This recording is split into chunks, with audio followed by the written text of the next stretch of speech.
Good evening and welcome from the Schlossmuseum Linz. My name is Markus Reindl, and tonight I will again be talking to one of the artists featured in the current summer exhibition.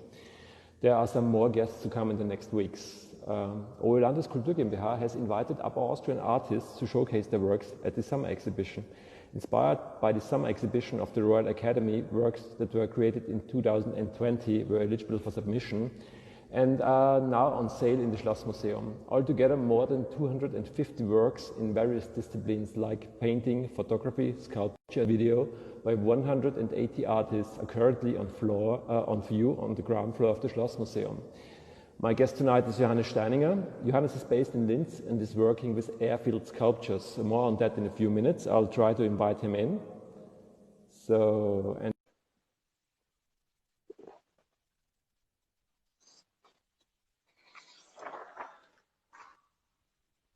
Hey, Johannes. Here we go. Here you are. Thank you for joining me. Warmly welcome. So, Johannes, where are you speaking from? So, I'm right now in the backyard of my studio. So, I enjoy the days to have some barbecue the last few days. And so, yeah, we're in the backyard. So, look at, I have a small forest behind. And up there you see my parrot flag. Yeah, it's a lovely well-being spot. Talking to a real pirate here. Yeah, true. So hopefully we will see more of your studio tonight. Of course you will. And let me start right here. I want to start our conversation by talking about the technical details of your work, as it might be hard to imagine for people who see one of your artworks for the first time how your artworks are actually done. So could you describe your artworks a bit for us and what you are doing, how the process is? Yeah, of course.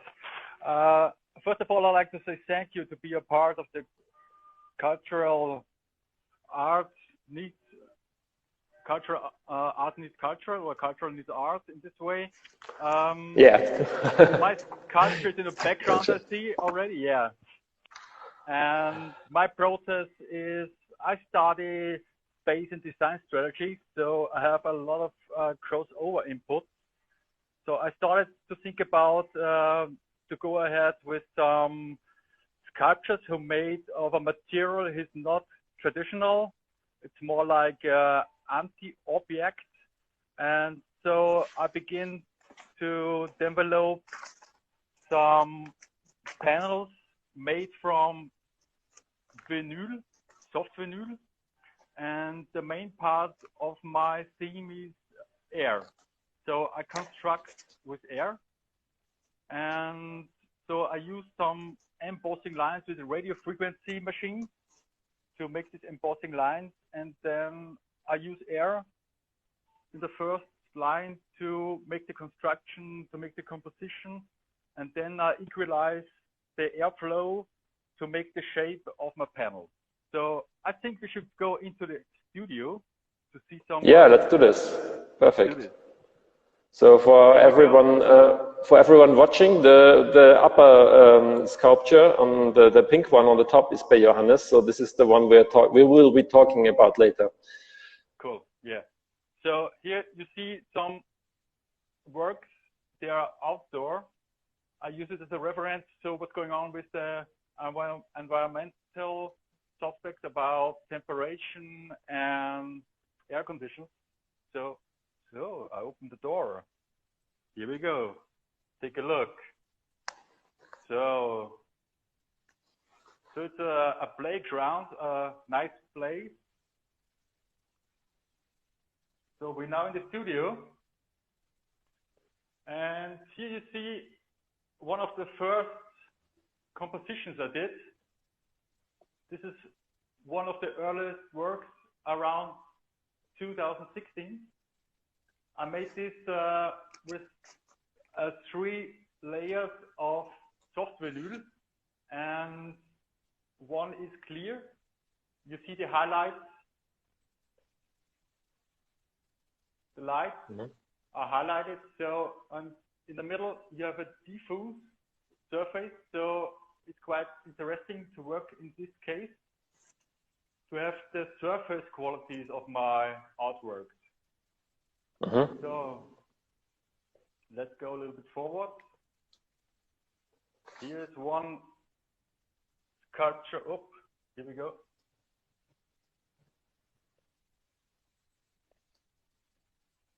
This is also one of early work.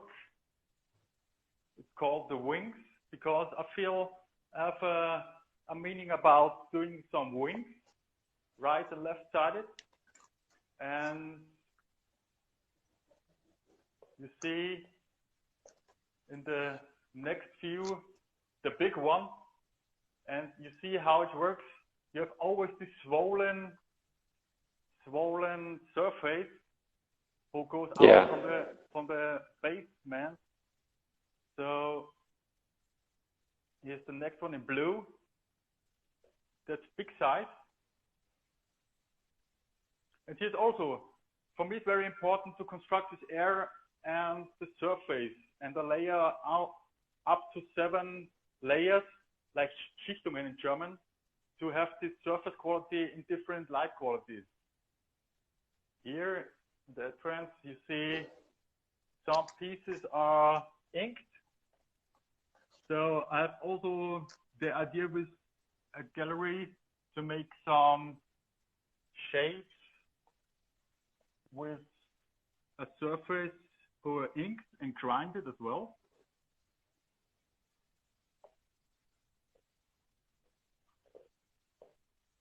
So that's a huge space you have there. Yeah, I moved at least for 3 years. I moved from the Haber industry to the center, the inner city. So here you see also. That's in the center, okay. That's in the center, yeah. It's called. I saw a graffiti take on the next building, called New Orleans. You know, so we are here in New Orleans, or it's called Links. But here you see the surface also inked and polished with a sandpaper with different values. So there's this space looks like a real exhibition space. So I actually was expecting some heavy machinery. So are we going to see some machines? Yeah, I can show you my radio frequency machine. Yeah. I hope you can get it. Okay. I'm sorry. This is where. Mirror. Yeah, here we go. This is my radio frequency machine where I make the embossing lines on the surface. Yeah, these 2 pieces are actually new. So here we go again. We have this nozzle, this air wave in the front, because I have this specific idea to have a sculpture who are being or more than becoming. So it's also possible to inflate my sculptures when you have one of these hand blowers.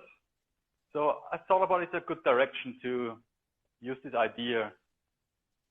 Here you see one black work, and here you see one line. So it's only made with one line. So yeah. So the black ones together with the machinery really look like very 60s science fiction, 70s science fiction. Yeah, because absolutely. Yeah. Absolutely. It came from this period about the late 60s. So there was a lot of interesting artists who made with this industry material, like not traditional material like bronze or marbling, like and they made like Bonalumi, Lucio Fontana, who make all this interesting idea how spatial works, how space works. And I thought about it could be a really great idea, not only to be surrounded a sculpture by air, to be air in this moment. And I made my first plastics in Berlin. So I started from a beginner. Did you bring the machine with you to Berlin? In the beginnings, I always made my objects with hands to heat them up. And in the last period, I think it's 7 years ago, I bought the machine to make it very professional. So it's the state of the art. They use it already in Asia, this high frequency machine. Oh, that's interesting. So we see many artworks, and all of them are framed, or at least kind of framed and hanging on the wall. Do you also do objects that are not framed, that are maybe standing or hanging? Yeah, I do. I do some sculptures. They are grounded at the floor, like a fountain who makes some sound. So I came from the sound art direction. So I use also this membrane to have a resonance with sound. So it was the starting point to think about what can I do to have not a normal speaker, but I like to have a vibration system. And so I design a fountain who makes some water noise. And so I do some sound design for the inner room. So it happens to me that all of the idea with the panels are idea of to have acoustical treatment in a room. This was the beginning, to make it more creative, to make it more artistic. And so I keep a focus on resonance. So this embossed lines, here you see one work I showed you before, is without frames. And I did some research on acoustic environmental, but I thought about this material because this plastic works pretty well because the resonance and the vibrations I feel. And here you see one of these fountains I've done. It's like a model. Yeah. Looks like this. Here we go. Yeah, here's the basement. It was vibrating, and the vibration goes up here with some body sonic speakers. So this was the ground idea to do it in this theme. And I think, like you said, in the 60s, there was a lot of artists who are very interesting about doing projects who looks like a utopia. It's like Ant Farm did it, also the Austrian art called Hausruck & Co. So they did a lot of utopia style of inflatables or blow-ups. So this was the direction for me to have a starting point and to keep on going with this massive impact. So it's air art. You're talking about air art. So how important is the air for you? Is it did you do work with specific air, with different air, or is this just the air that is around and it's not important which kind of air? Maybe this question is a bit too esoteric, but no, it's very good. I think I use the omnipresent air. I compress them, but I also have some piece made in the early times where I use the gas argon to bring the sound a little bit down, to damp the sound. But normally I work with air because it's here, it's omnipresent, and I'm very interested to make, with air a composition, to have not only another material. I think air is a material for me to work with because it's also very important for sound, for the transmission of sound, because in the universe you don't have the air, so there's no transmission with sound. And here on Earth we have the air, and so we can use it. So it's the second time you mentioned sound and acoustics. I also know you have a background in sound and acoustics. So how does an exhibition by Johannes Steininger sound like? What's the perfect sound if all the walls are created by you? Is it a very calm room, or is it a very noisy room? Yeah, it depends on the space and the situation I have in this room. But normally be more the quality of nature sound, like the water. I really love to mask sound with water. I also like the birds and all this nature sound, because for us humans it's very near to sound like this. We don't like to have like this synthetic sound as well, but I prefer the nature sound. Yeah. It's what I like about our talk is that you already gave me a list of things that are important for you in the beginning of this talk. So I have many questions to ask now. So it's maybe the next thing is you mentioned the importance of light for your work. You also showed us some highlights and how light reflects on different parts of your works. So how do you test this out? Do you work with different light settings when creating the work, and then maybe even change it, or do you have it in your mind before and you already know what you want to reach? I work with not a specific light situation, but I work with the normal diffuse light, not a highlighted light. So because I think in the beginnings I don't have the chance to find out where are these swollen or bouncing out surface shows me the reflection. So I started like the feeling how it looks like, and then I'm getting surprised when the light's making some really beautiful nuances on the surface. So it's for me always a surprising thing, of course. Yeah. Did it also sometimes go wrong, and you said, "Oh no, now it really doesn't look good with natural light or stuff"? Yeah, it happens as well, of course. Then I must cut it down. Yeah, it happens sometimes, where I'm not really happy with this highlighted surfaces or with the composition, with the embossing lines and with the quality of the surface.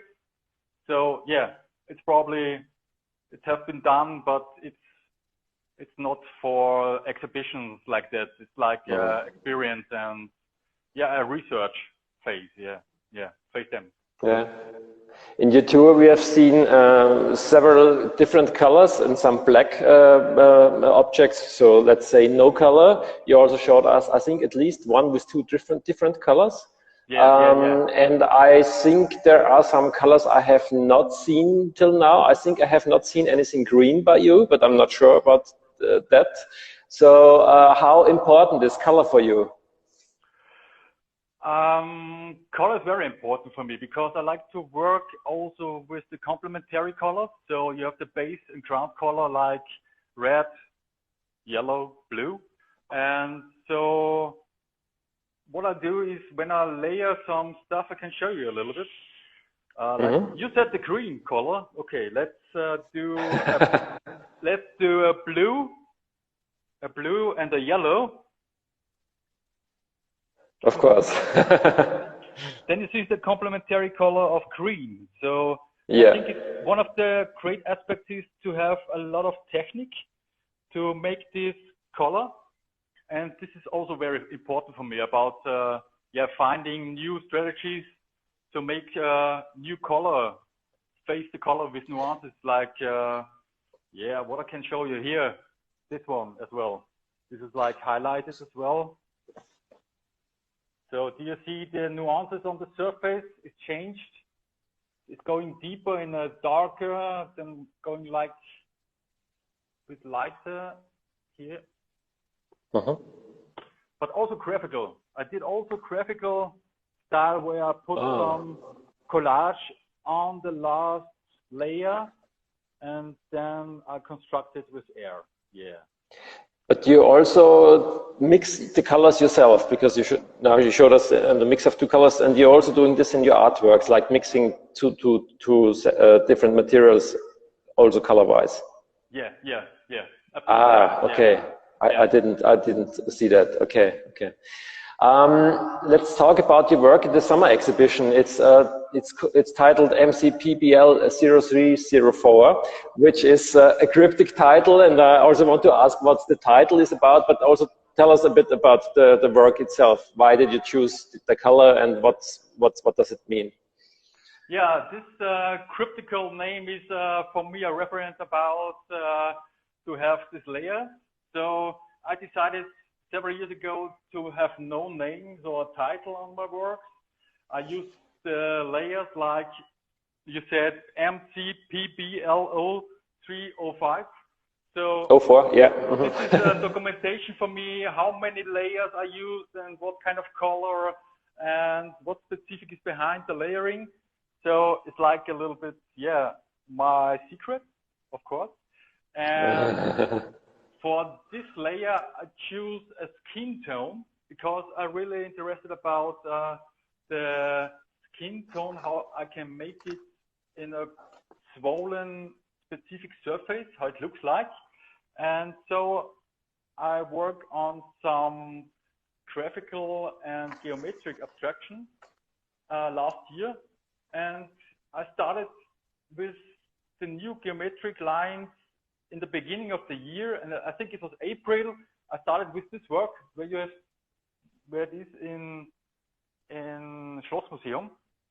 And yeah, I make the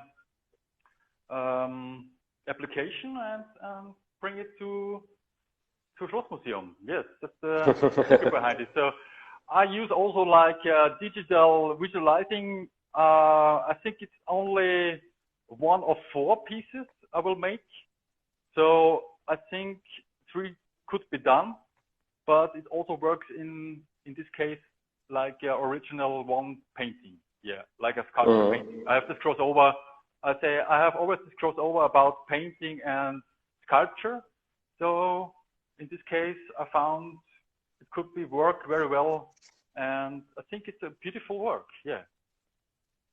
We were discussing it, and we were talking about what you could see the number 2, or you could also see a swan in the image. So, but it's nothing like that, is it? Yeah. Right. Yeah.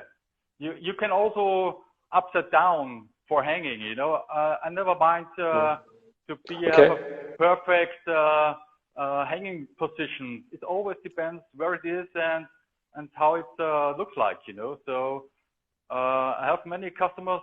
They say, "Oh no, it must be upside down," and I say, "No problem, do it." You know how it works.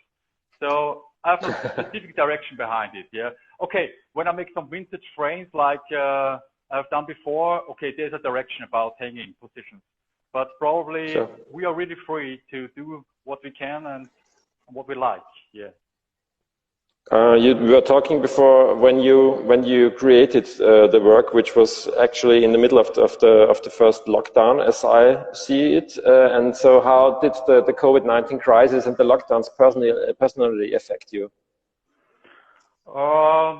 It was a really crazy time because the lockdown, everything closed, everything was shut down, and I got a lot of emails where all the exhibitions are closed and canceled. So I have a lot of emails to Venezia and London to get already my money back or to find a new date to do it. So this was the beginning, a lot of information about canceling, and then I spent the first 14 days at home, and then I'm getting out with my field recorder and starting to record the sound in the city because it was really quiet and really peaceful and nobody's out there, everybody stays at home. And so I recorded the emptiness of the city. And in this beginning of this project, I have a discussion with the Austrian culture.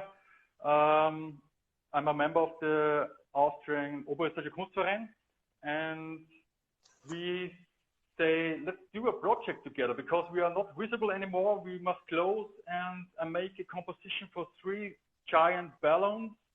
So I blow up big balloons and put, like I said, for this body transducers on top of it, and they resonate the sounds where I recorded in this time, in this COVID-19 time. So it was very important in this time to be visible, and I give also a massive impact of hours in my Instagram account to be present, with my art. And to have a focus to, yeah, it must be going on something like that. Yeah. What do you have coming up next? Do you have any exhibitions that will actually take place, or is everything cancelled? And what are you working on right now? I canceled Munich, I canceled Swiss in Alstom because it's indoor, and I think indoor art fairs are not, I feel not comfortable, you know, I feel not comfortable when I stay 8 hours in a room, so I canceled it, but probably I stay in some conversations with 2 galleries in the future, and the next exhibition, I said 2021, could be a good starting point to be on track again with my art in around Europe, probably, because, you know, States is also I have a place right now, so hopefully I keep going on in Europe. I'm sure you will. Thanks, man. Okay, thank you, Johannes. I think that's it for now. It was a great talk, and thank you very much for this tour. It was very interesting to see your place, and actually it felt a bit like being in an exhibition. So maybe we were lucky that so many of your artworks are here right now and are not somewhere in exhibitions, right? True, man. Okay, so thank you very much. Your work and all the other 250 works here in the summer exhibition can still be seen until the 13th of September. Everyone who hasn't really should go there. Entrance is free, by the way. So thank you, Johannes. Thank you, everyone, for watching, and have a good evening. Bye. Bye-bye. Ciao, ciao. Bye-bye.